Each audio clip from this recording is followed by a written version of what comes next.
Hello students, welcome to the class. आज अपन एक टॉपिक पढ़ने वाले हैं। डिटर्मिनेंट चैप्टर का ये टॉपिक है। टॉपिक का नाम है सिस्टम ऑफ लीनियर इक्वेशन, है ना।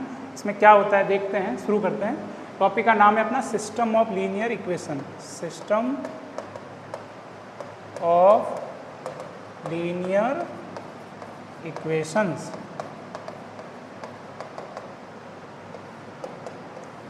मेनली आज अपन बात करेंगे 3 वेरिएबल के साथ जो इक्वेशंस होती हैं उसकी। System of linear equation with 3 variables, है ना। किसके बारे में बात करेंगे अपन? Mainly with 3 variables. 2 वेरिएबल्स की इक्वेशन को तो आपको टैकल करना आता है, पढ़ चुके हैं अपन। आज अपन 3 वेरिएबल्स के बारे में बात करते हैं। 3 इक्वेशन दे रखी होगी, 3 वेरिएबल होंगे, फिर उसके सॉल्यूशन कैसे निकाल सकते हैं, उसके सॉल्यूशन के नेचर पे क्या क्या कमेंट कर सकते हैं, किस टाइप के नेचर क्या होगा उनका, यूनिक सॉल्यूशन होगा, नो सॉल्यूशन होगा, इनफाइनाइट होगा, उन सब के बारे में बात करने वाले हैं ना। बहुत स्कोरिंग टॉपिक है और मेंस में एक सवाल फिक्स है। एडवांस में भी पूछा जाता है, लेकिन मेंस में तो जो पढ़ा रहे हैं ना उसी के ऊपर सीधा डायरेक्ट क्वेश्चन आता है, एकदम फिक्स, है ना। तो ध्यान से देखिए, शुरू करते हैं क्लास। जैसा कि मैंने बताया कि अपने को दे रखी होगी 3 वेरिएबल के साथ 3 इक्वेशन दे रखी होगी। तो मैं पहले 3 इक्वेशंस लिख लेता हूँ। 3 इक्वेशन दे रखी होगी। पहली है a1x plus b1y plus c1z equal to d1। Equation number 1 होगी। इसमें कितने वेरिएबल हैं? 3, x, y and z। There are 3 variables and 3। अब सेकंड इक्वेशन सिमिलरली लिख लेता हूँ, a2x plus b2y plus c2z equal to d2। Third equation similarly हो जाएगी a3x plus b3y plus c3z equal to d3। Okay, तो ये अपनी हो गई 3 इक्वेशंस 3 वेरिएबल के साथ। अब ये जो लीनियर इक्वेशंस भी होती है ना, ये भी 2 टाइप्स की होती है। एक होता है होमोजीनियस और एक होता है नॉन होमोजीनियस। अब कहोगे सर ये क्या होता है होमोजीनियस नॉन होमोजीनियस? तो बताते हैं। कितने प्रकार की होती है ये 2 टाइप्स की होती है। एक होती है आपकी होमोजीनियस और एक होती है नॉन होमोजीनियस। ठीक है। अब होमोजीनियस में क्या होता है भाई? इसमें ये आपको जो कांस्टेंट दिख रहा है d1 d2 d3, ये जो टर्म दिख रही है separate term d1 d2 d3, homogeneous में क्या होता है कि ये तीनों टर्म जीरो हो जाती है।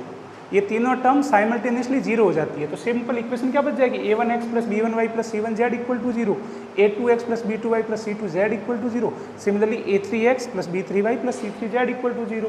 तो होमोजीनियस इक्वेशन में क्या होता है कि d1 d2 and d3 are simultaneously zero. Important है, तीनों एक साथ जीरो होनी चाहिए। साइमल्टेनियसली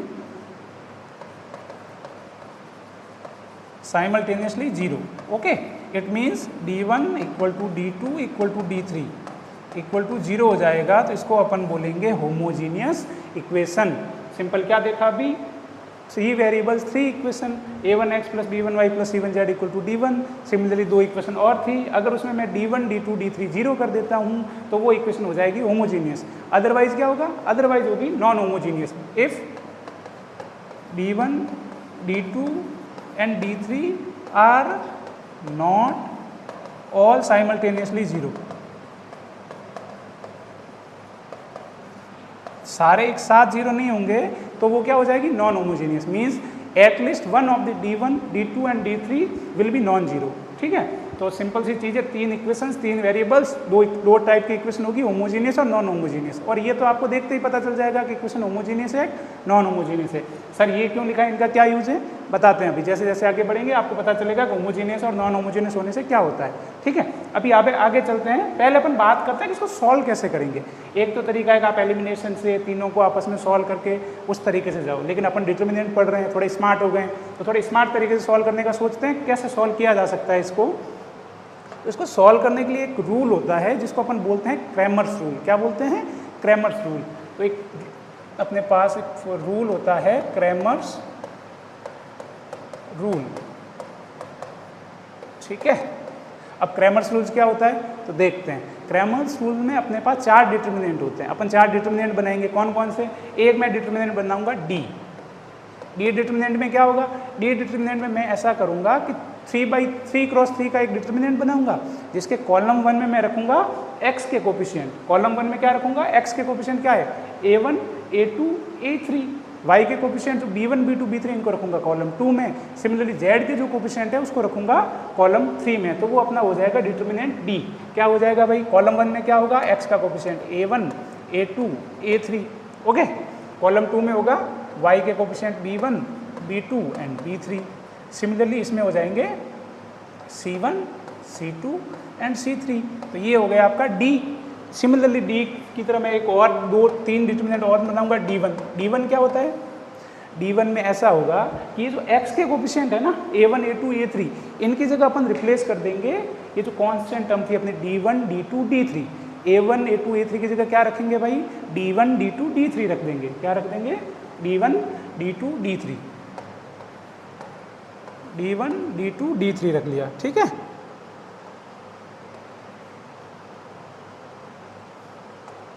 ये d2 है, यहाँ पर तो सेम रहेगा b1, कॉलम 2 सेम रहेगा b1 b2 b3, और ये रहेगा c1 c2 c3, कोई दिक्कत नहीं है यहाँ तक, ठीक है।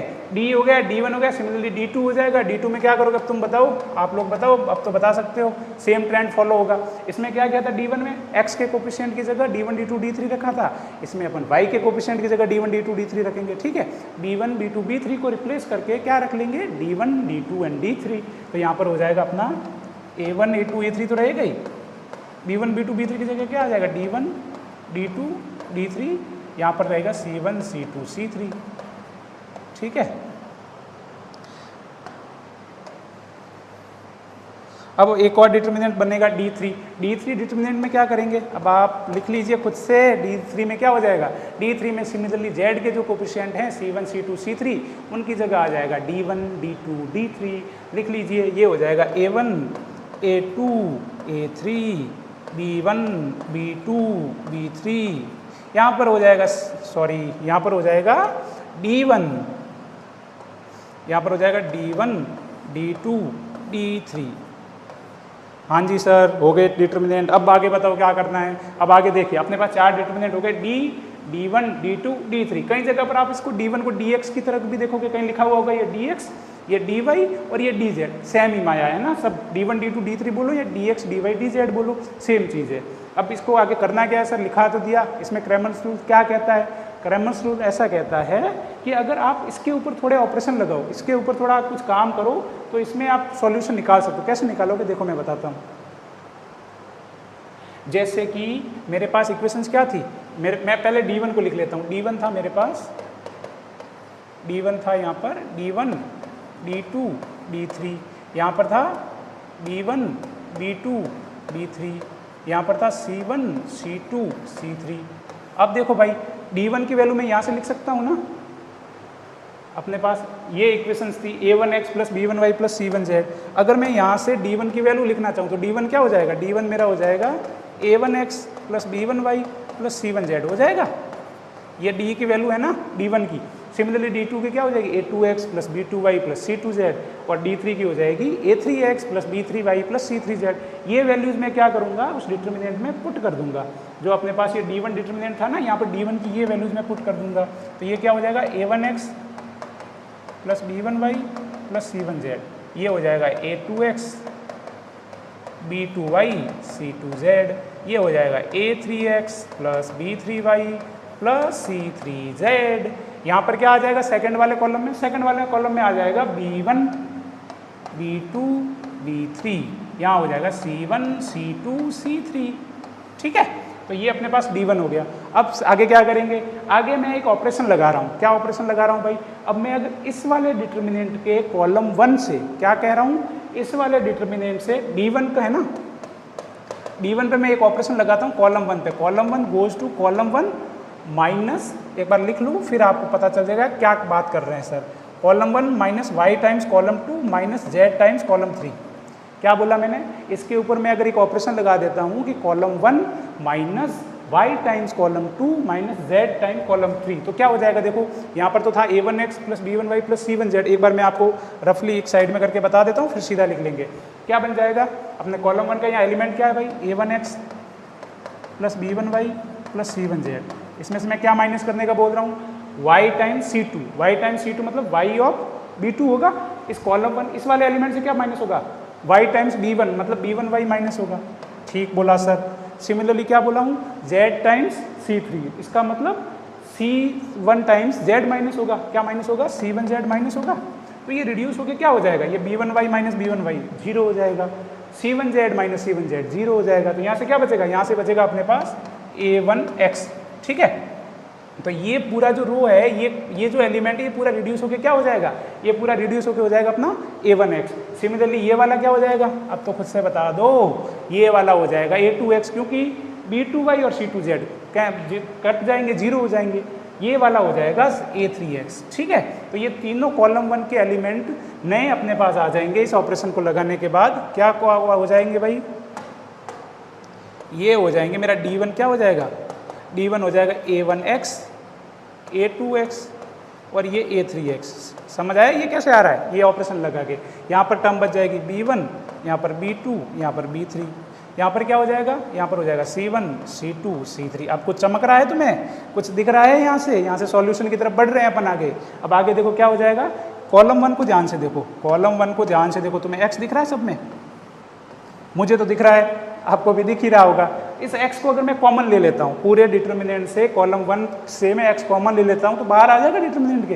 तो ये पूरा अपने पास नया क्या डिटर्मिनेंट बन जाएगा, ये बन जाएगा मेरा x बाहर ले लिया तो अंदर क्या बन जाएगा, A1, A2, A3, B1, B2, B3। देखा देखा लग रहा है, देखा देखा लग रहा है क्या, ये वाला देखा देखा लग रहा है। कौन सा था ये, A1, A2, A3, coefficient of x, coefficient of y, coefficient of z। Sir ये तो अपना d था, सर ये तो अपना d था, बिल्कुल सही बात, ये d ही था।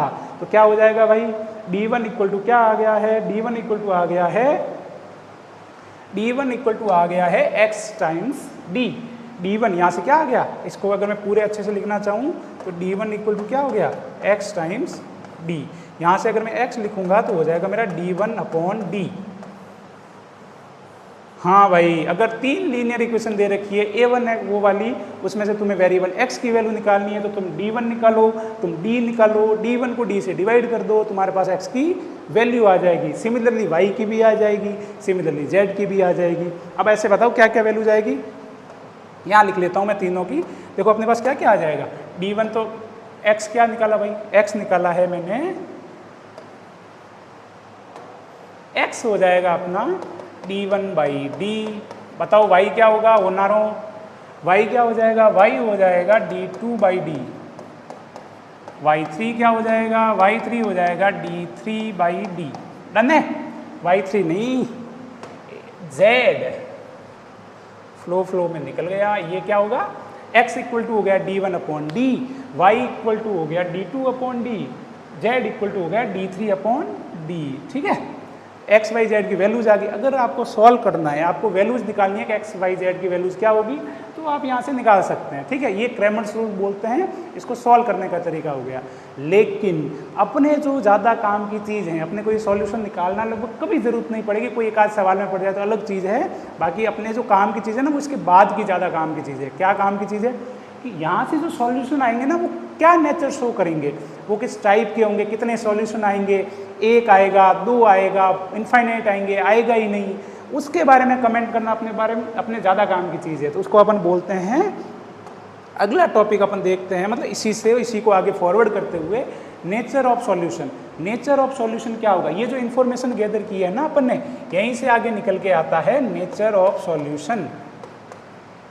क्या होता है भाई, आगे होता है नेचर ऑफ सॉल्यूशन।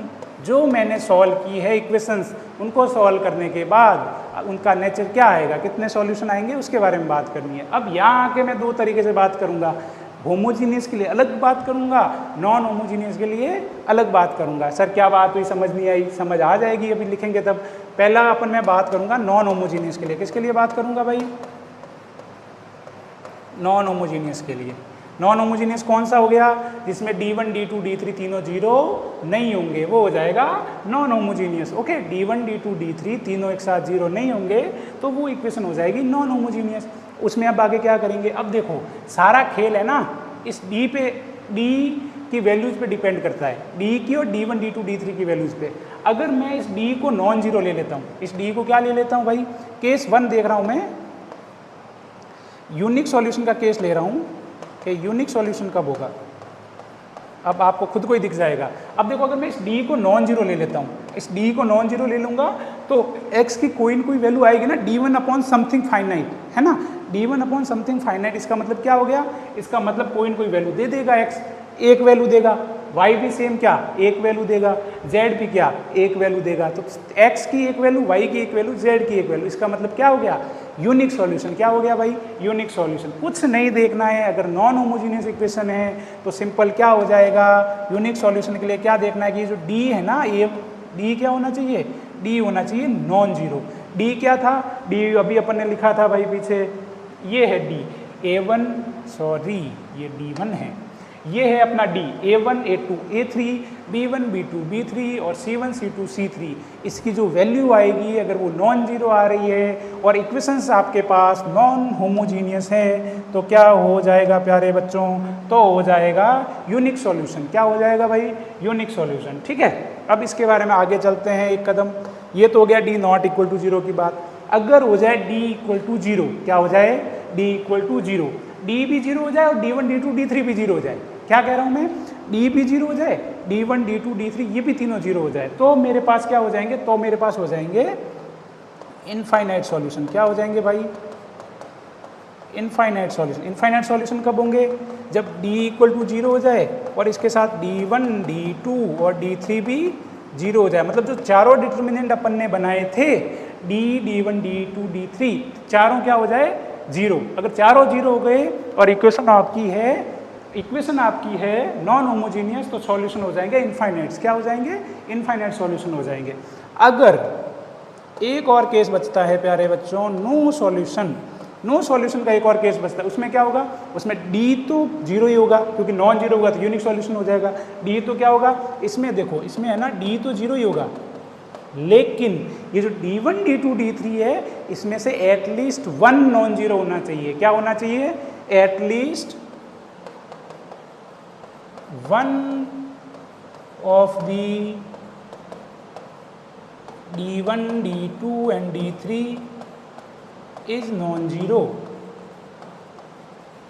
ठीक है, क्या कह रहा हूं मैं कि अगर d तो हो जाए जीरो लेकिन d1 d2 d3 में से तीनों में से कोई एक नॉन जीरो हो जाएगी तो वो मेरे पास वहाँ से हो जाएंगे नो सॉल्यूशन वाला केस। अपन ने नॉन होमोजीनियस में तीन केस देखे। पहला देखा यूनिक सॉल्यूशन। यूनिक सॉल्यूशन कब होगा, यूनिक सॉल्यूशन होगा जब d not equal to zero हो जाए। जब d not equal to zero है तो यूनिक सॉल्यूशन। दूसरा देखा था अपन ने इनफाइनाइट सॉल्यूशन। इनफाइनाइट सॉल्यूशन कब होगा, जब d इक्वल टू जीरो हो जाए, d1 d2 d3 भी जीरो हो जाए, मतलब चारों जो डिटर्मिनेंट बनाए थे वो जीरो हो गए तो हो जाएंगे इनफाइनाइट सॉल्यूशन, सेकंड वाला केस। अगर थर्ड केस क्या था, नो सॉल्यूशन का, d इक्वल टू जीरो हो जाए और d1 d2 d3 में से कोई भी एक नॉन जीरो हो जाए, तीनों हो सकते हैं, दो हो सकते हैं, लेकिन एटलीस्ट एक हो जाए, एक भी हो गया तो क्या आ जाएगा, नो सॉल्यूशन। ठीक है, तो ये तो बात हो गई नॉन होमोजीनियस इक्वेशन के लिए। अगर मैं बात कर रहा हूँ होमोजीनियस इक्वेशन के लिए, क्या कर रहा हूँ भाई, होमोजीनियस इक्वेशन के लिए। ठीक है, अब दूसरा वाला वेराइटी जो मैंने कहा था, इस वेराइटी को मैं बोल देता हूँ A, ठीक है, और इसको मैं बोल देता हूँ B वेराइटी। ठीक है, ये तो बात हो गई थी अपनी नॉन होमोजीनियस इक्वेशंस के लिए। अब बात करेंगे होमोजीनियस इक्वेशन में। होमोजीनियस इक्वेशन में क्या हो जाएंगे प्यारे बच्चों, होमोजीनियस इक्वेशन में ये जो d1 d2 d3 आपको दिख रहा था ये हो जाएगा zero, d1 d2 d3 zero हो जाएगा, तब वह इक्वेशन होती है होमोजीनियस। ठीक है, अगर मैं d1 d2 d3 को जीरो कर देता हूँ फिर तो अपने पास डिटर्मिनेंट जो बचता है वो, ये जो डिटर्मिनेंट बचे थे, यहाँ से ध्यान से देखो, ये जो d1 है, अगर मैं d1 d2 d3 जीरो कर दूंगा तो ये डिटर्मिनेंट भी जीरो हो जाएगा क्योंकि इसका कॉलम 1 जीरो है, फिर इसका कॉलम 2 जीरो हो जाएगा, इसका कॉलम 3 जीरो हो जाएगा। मतलब d1 d2 d3 तो हमेशा क्या रहेंगे, जीरो ही रहेंगे अगर इक्वेशन होमोजीनियस है। ठीक है, इसका मतलब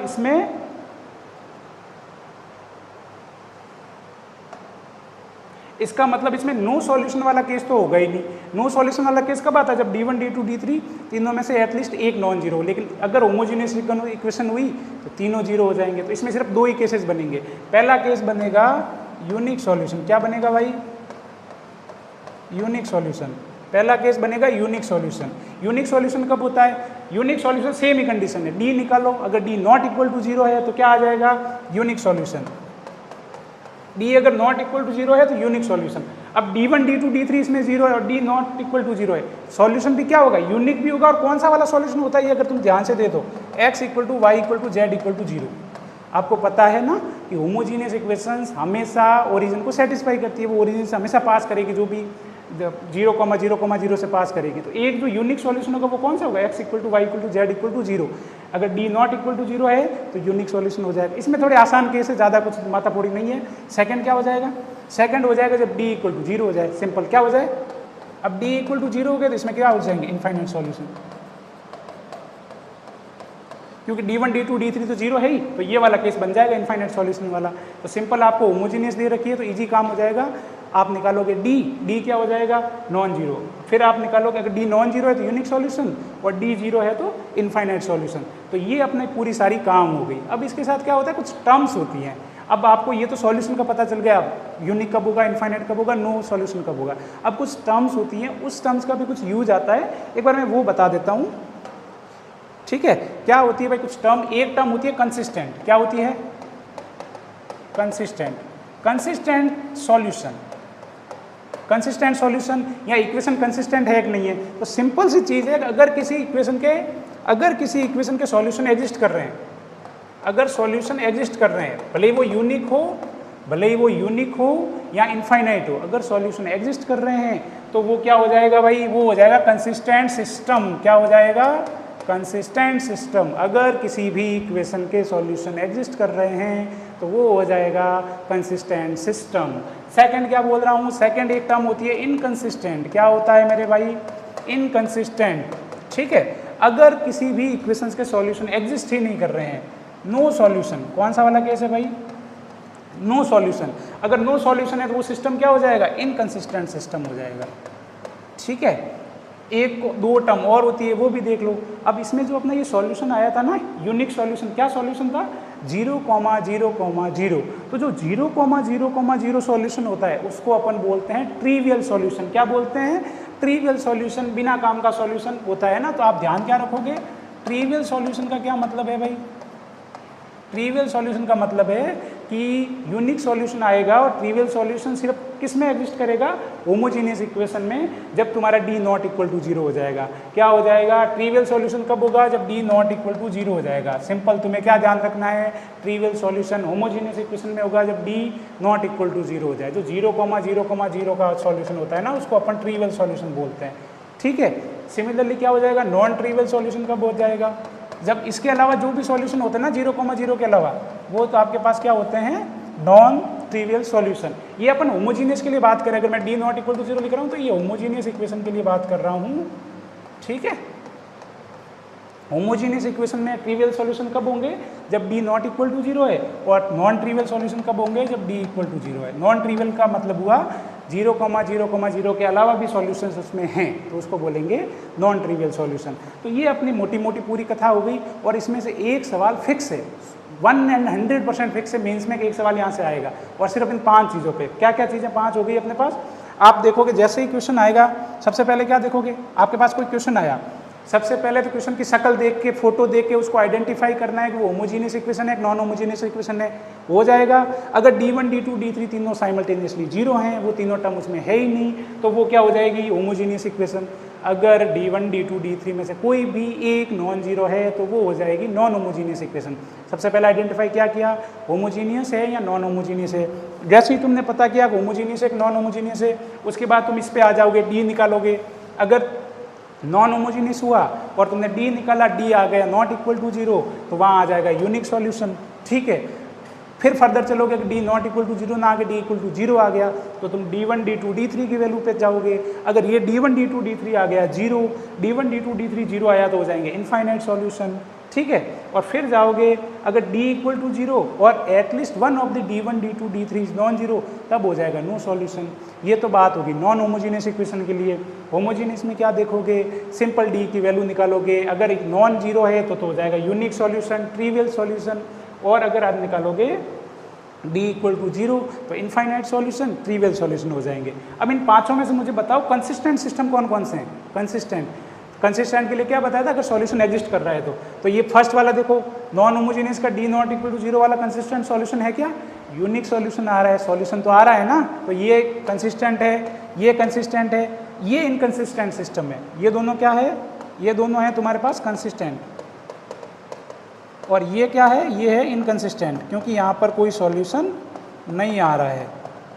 ठीक है, यहाँ पर आ जाओ, इसमें तो दोनों ही कंसिस्टेंट है, दोनों में, एक में यूनिक है, एक में इनफाइनाइट सॉल्यूशन है, तो दोनों क्या हो जाएंगे, दोनों ही कंसिस्टेंट हो जाएंगे। डन है। एक सवाल देख लेते हैं छोटा सा, ताकि आपको थोड़ा और क्लियर हो जाए। ये क्वेश्चन है, मैंने लिख रखा है पहले से ही। क्या क्वेश्चन है, the system of linear equation है, तीन आपको सिस्टम ऑफ लीनियर इक्वेशन दे रखी है। पहली इक्वेशन है lambda x plus 2y plus 2z equal to 5, second है 2 lambda x plus 3y plus 5z equal to 8, और तीसरी है 4x plus lambda y plus 6z equal to 10। फिर आपको चार ऑप्शंस दे रखे हैं A B C D। पहले वाले में पूछा गया है कि इनफाइनाइटली मैनी सॉल्यूशन होंगे अगर लैम्डा की वैल्यू 2 हो गई, तो कह रहे हैं कि अगर लैम्डा इक्वल टू 2 हुआ तो इनफाइनाइट मैनी सॉल्यूशन होंगे। यूनिक सॉल्यूशन होगा अगर लैम्डा इक्वल टू -8 हो गया, लैम्डा इक्वल टू 8 हो गया तो नो सॉल्यूशन होगा, और लैम्डा इक्वल टू 2 हो गया तो नो सॉल्यूशन होगा। अब इस पे आपको कमेंट करना है कि इन चारों में से कौन सा ऑप्शन सही है, सिंगल करेक्ट है, बताना है कौन सा ऑप्शन सही है। तो पहले तो शक्ल देखो इसकी, ये होमोजीनियस है, नॉन होमोजीनियस है।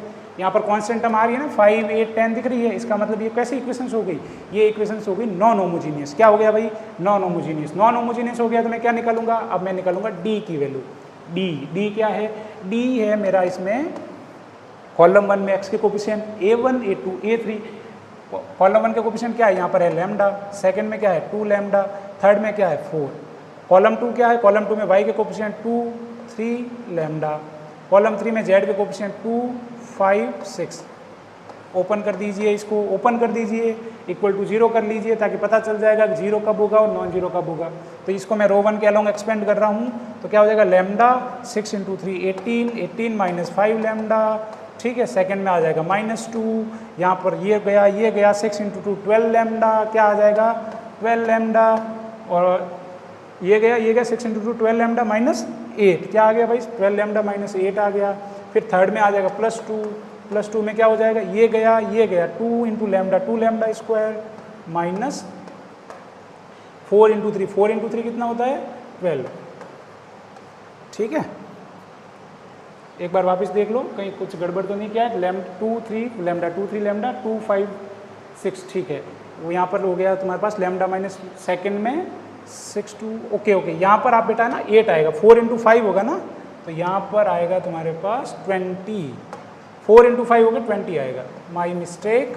ठीक है, तो ये तो आपके पास डिटर्मिनेंट हो गया। अब इसको एक्सपेंड कर लीजिए, एक्सपेंड करेंगे तो क्या हो जाएगा, ये हो जाएगा 18 lambda minus 5 lambda square minus 24 lambda plus 40 plus 4 lambda square minus 24। अब मुझे क्या करना है, मुझे इसको इक्वल टू 0 पुट करना है, ताकि मुझे पता चले कि इसका यूनिक सॉल्यूशन कब होगा और कब नहीं होगा। इक्वल टू 0 पुट कर देता हूँ, अरेंज कर लीजिए, क्वाड्रेटिक बन रही है, -5 lambda square plus 4 lambda square हो गया minus lambda square, 18 lambda minus 24 lambda हो गया -6 लैम्डा, कॉन्स्टेंट टर्म में 40 माइनस 24 कितना हो जाएगा प्लस का 16, इक्वल टू 0 पुट कर लीजिए, क्वाड्रेटिक बन गई। थोड़ा और अच्छे से सजानी है तो माइनस कॉमन ले लीजिए, बन जाएगा lambda square plus 6 lambda minus 16 equal to 0। Quadratic वगैरह तो आप सॉल्व करना आती है, अपन बचपन से करते आ रहे हैं। इसको सॉल्व करोगे तो लैम्डा की क्या क्या वैल्यूज आ रही हैं, लैम्डा की 2 वैल्यूज आ रही हैं प्यारे बच्चों। एक आ रही है लैम्डा इक्वल टू 2 और एक आ रही है लैम्डा इक्वल टू -8। क्या क्या हो गया भाई, एक हो गया लैम्डा इक्वल टू 2 और एक हो गया लैम्डा इक्वल टू -8। इसका मतलब अगर लैम्डा 2 और -8 हो गया तो डी हो जाएगा 0। डी 0 हुआ मतलब यूनिक सॉल्यूशन तो होगा ही नहीं। इसका मतलब जो सेकंड वाला ऑप्शन है कि अगर यूनिक सॉल्यूशन में लैम्डा इक्वल टू -8, ये तो हो जाएगा गलत, है ना।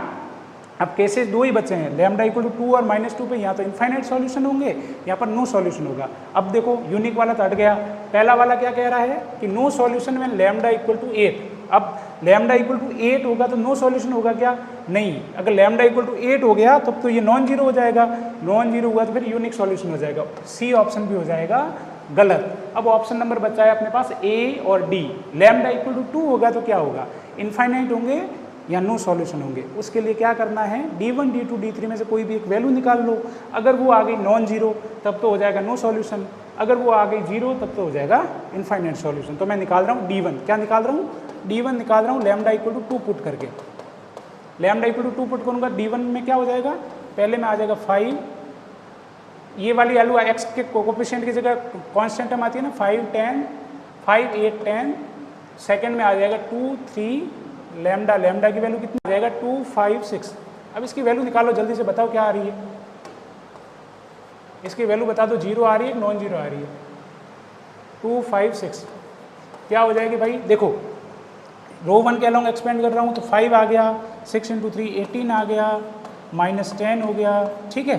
फिर क्या हो जाएगा -2, 48, -50 प्लस का 2, यहाँ हो जाएगा 16 - 30। अब वैसे तो शक्ल से तो मुझे नॉन जीरो दिख रहा है, क्या बन रहा है 18 - 10 कितना हो गया 8, कितना हो जाएगा 40। ये 48 - 50 माइनस का 2 इंटू माइनस का 2 प्लस का 4, और ये हो जाएगा 16 - 30 -14, -14 इंटू 2 हो गया -28। तो ये तो सामने से दिख रहा है कितना आ गया 16 आ गया। 16 है मतलब नॉन जीरो है, नॉन जीरो है मतलब कौन सा केस हो गया, d = 0 है और d1 नॉन जीरो है, इसका मतलब नो सॉल्यूशन वाला केस हो गया। तो आंसर क्या हो जाएगा, आंसर हो जाएगा D for Delhi, no solution lambda = 2। ठीक है, कुछ नहीं किया, बहुत इजी टॉपिक है और एक सवाल इससे फिक्स आना है, घोट लो इस 5 केसेस को, ये जो 5 केसेस लिखा रखे हैं ना ये वाले, इनको घोट लीजिए, आपका सवाल कभी गलत नहीं होने जा रहा है इस टॉपिक से। ठीक है, बाकी बात करते हैं आगे की क्लास में, बहुत सारे और आगे सवाल करेंगे। Thank you for attending the class.